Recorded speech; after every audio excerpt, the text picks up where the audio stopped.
नमस्कार, एकमत पोस्ट में आपका स्वागत है। मैं हूं सर्वेश कुकरा। डॉक्टर एस फोगाट मेरे साथ हैं हिसार के मदर हॉस्पिटल में, नगोरी गेट के अंदर, गीता पनवाड़ी के ठीक सामने। सर्दियां शुरू हो गई हैं और डैंड्रफ होना लाजमी होता है। गर्म पानी से लोग नहाते हैं, उसकी वजह क्या है और कैसे उस पर काबू पाएँ, क्या उसका इलाज है, इस पर बातचीत करेंगे। और भी कई सारे सवाल हैं, आप जुड़े रहिए हमारे साथ। डॉक्टर साहब, सर्दियों में लोग गर्म पानी इस्तेमाल करेंगे, दबा के करेंगे, और डैंड्रफ होना भी लाजमी सा है तकरीबन लोगों में। इससे कैसे बच सकते हैं? अगर हम जनरली बात करें तो सबसे पहले हम बात करेंगे डैंड्रफ क्यों होता है। जैसे जैसे हम गर्म पानी से नहाना स्टार्ट कर देते हैं तो हमारे स्कैल्प, जैसे हमारी स्किन के अंदर सीबीएसएस ग्लैंड होती है जो सीबम सिक्रेट करती है, जो मॉइस्चर प्रोवाइड करवाती है। वैसे ही हमारे बालों के अंदर भी जो स्किन होती है वो सीबम सिक्रेट करती है। सीबम, जब भी हम गर्म पानी से नहाते हैं तो वो सीबम सिक्रेशन की मात्रा ज़्यादा हो जाती है। अगर हम उस पर अच्छे से शैम्पू नहीं करेंगे, अच्छे से बालों की केयर नहीं करेंगे तो वो पतली पतली लेयर या डैंड्रफ बनना स्टार्ट हो जाता है। काफ़ी लोग क्या करते हैं, कुछ लोग हैं जो अच्छे से शैम्पू नहीं करते हैं, या वीक में 1 टाइम शैम्पू कर रहे हैं, या अच्छी ब्रांड का शैम्पू यूज़ नहीं कर रहे हैं, तो उन लोगों के अंदर ये चीज़ें अधिक देखने को मिलती हैं नॉर्मल की कंपैरिजन में। ये तो आपने सर प्रिकॉशन बता दी भी, ऐसे ऐसे प्रिकॉशन ले लें, लेकिन जिनको बहुत ज़्यादा डैंड्रफ हो ही जाता है तो उसका होम्योपैथी में कोई ट्रीटमेंट?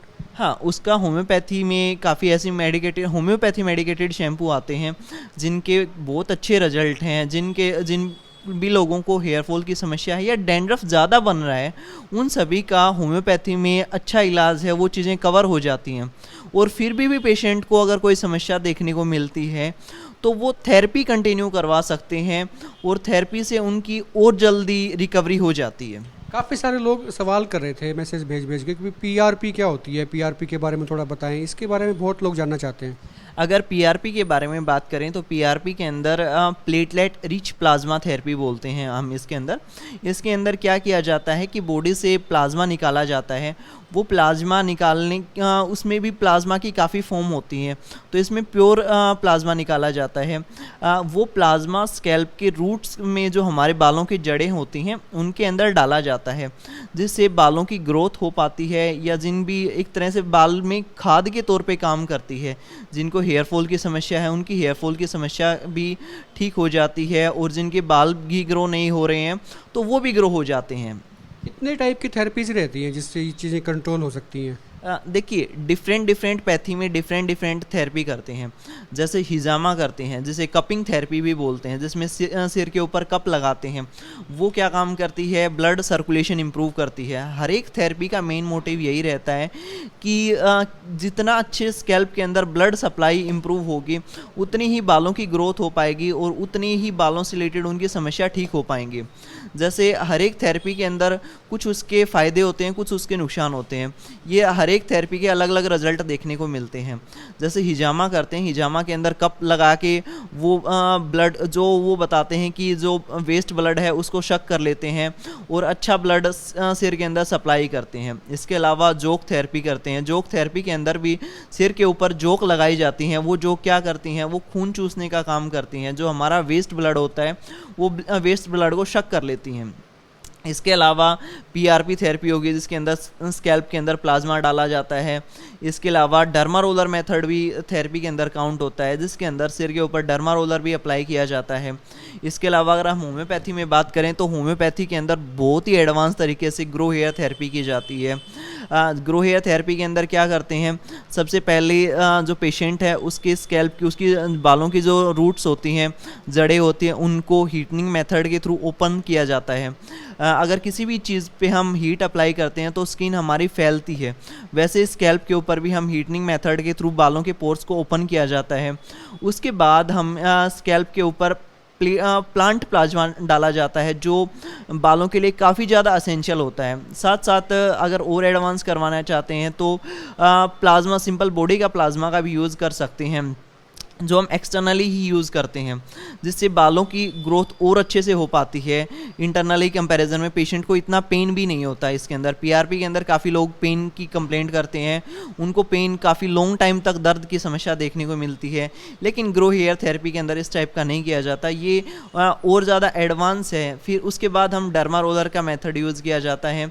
देन इसके बाद जो प्लांट प्लाज्मा है उसको भी अच्छे से अप्लाई किया जा सकता है डर्मा प्लाज्मा रोलर के बाद भी, ताकि जिन रूट्स के अंदर वो प्लाज्मा नहीं गया है उनको अच्छे से और अच्छे तरीके से उस स्कैल्प के अंदर डाला जाए। उसके बाद हम कोल्डनिंग मेथड के थ्रू जो हमने बालों के स्टार्टिंग में पोर्स ओपन किए थे वो पोर्स क्लोज किए जाते हैं।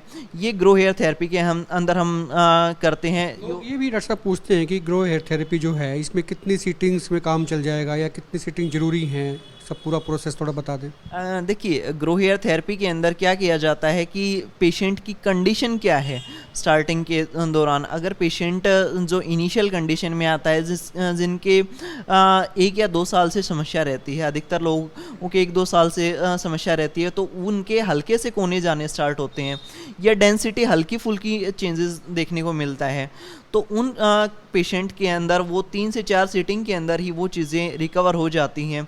और जिन भी पेशेंट को काफ़ी एडवांस कंडीशन आ चुकी है, उनके सिर के काफ़ी हद तक बाल जा चुके हैं या ट्रांसप्लांट की कंडीशन आ चुकी है, तो वो पेशेंट के लिए ग्रो हेयर थेरेपी बहुत ही अच्छी रहेगी और इसका हम गारंटी से इलाज करते हैं।